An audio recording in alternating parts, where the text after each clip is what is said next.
Hi guys, it's Clay Week, just about everybody's favorite art supply. We're going to learn different techniques for using our clay. So come on down to the board and let's see what we're going to make this year. Clay, we love clay. It's super messy and it's super fun and it's something everybody seems to enjoy.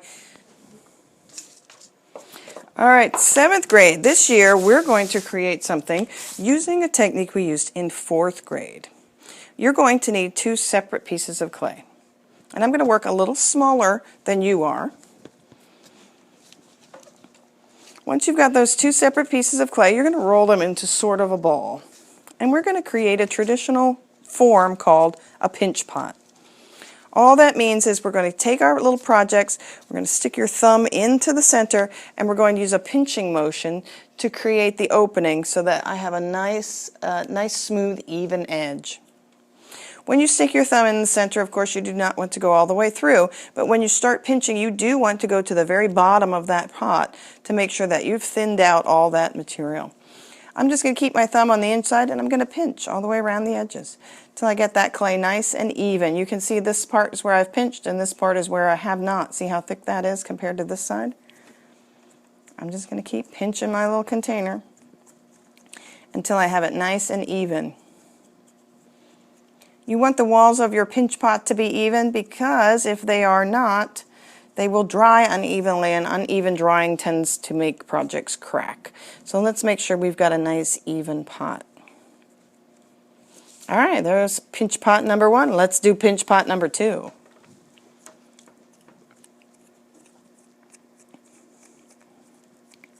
This year we're going to use 2 pinch pots to create a closed form. So what I'm going to do is I'm going to take both of these little pots when I am finished and I'm going to put them together so that I have created an air pocket in the center.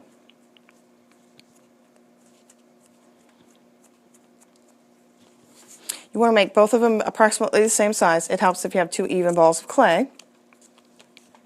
It also helps if the edge of the pinch pot is even. So if you have an uneven edge, you might want to tap it on the table just a little bit just to smooth out that edge. We want to have a nice smooth rim because we're going to attach this to this, just like this.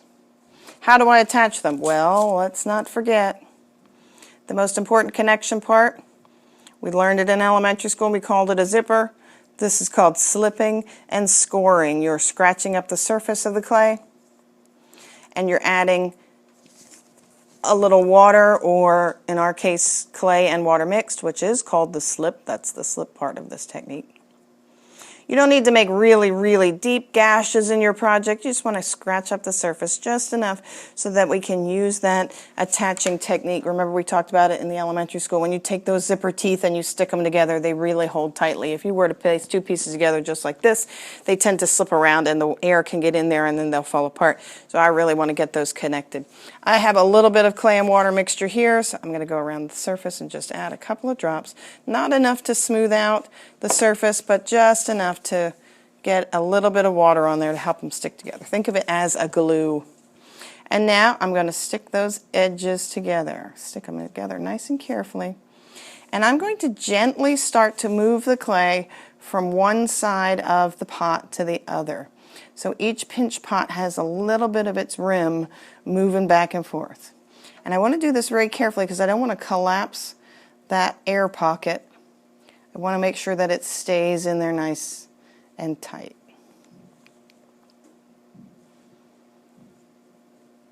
Once you've made your closed form, you have to decide what you're going to make with it. You can also make a bank, something that you need to have an open area in the center.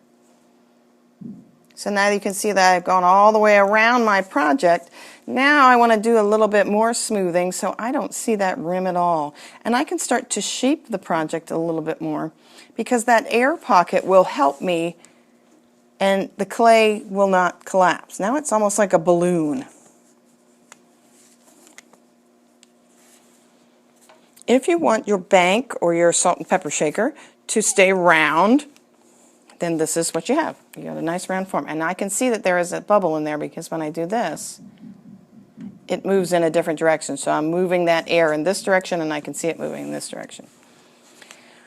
You can decide to take it into a different shape. It doesn't have to stay round. And the best way to do that is to just start tapping it on the table. Let's say I want to make this into a cube. I'm going to push it in different directions, and I'm going to start to identify where those edges of my cube might be. So right where the corners are going to be, that's going to be a part of that, and let's do that up here on the top. And I can really move that clay around, gently of course, without popping that air pocket underneath. So I've got my cube edges started. And now you can see where I'm getting that square form, that cube form appearing just by taking my time.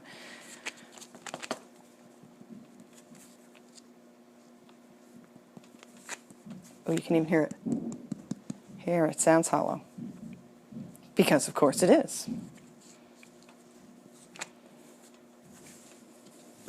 The creation step is always interesting, but your next step is the personalization part. So everybody's going to make a closed form, and everybody will start with that basic round bubble of clay. But what you do with it next is what is going to make your project stand out. How are you going to treat the surface? Are you going to carve designs into it? Are you going to paint it in such a way that it makes it look a little bit more interesting? Those are the things you need to decide to make your project. You can also decide to attach more things to this. So let's say I want to make a traditional piggy bank. Well, now I can take my shape and I can start attaching other pieces of clay, just like you've done in the past, to make the parts of the body of the piggy bank that you want to make. So let's make a little snout, and we'll take the holes and we would attach the snout just like we've done before with the slipping and scoring technique. Right? Add our water, make it attach. You can make ears. You can make feet. Don't let the clay limit you to just a plain old cube or sphere. You want to make something interesting out of this. Make them a little bit more interesting to look at. That's how you start on the process of making your bank. All right, let's see what you've got.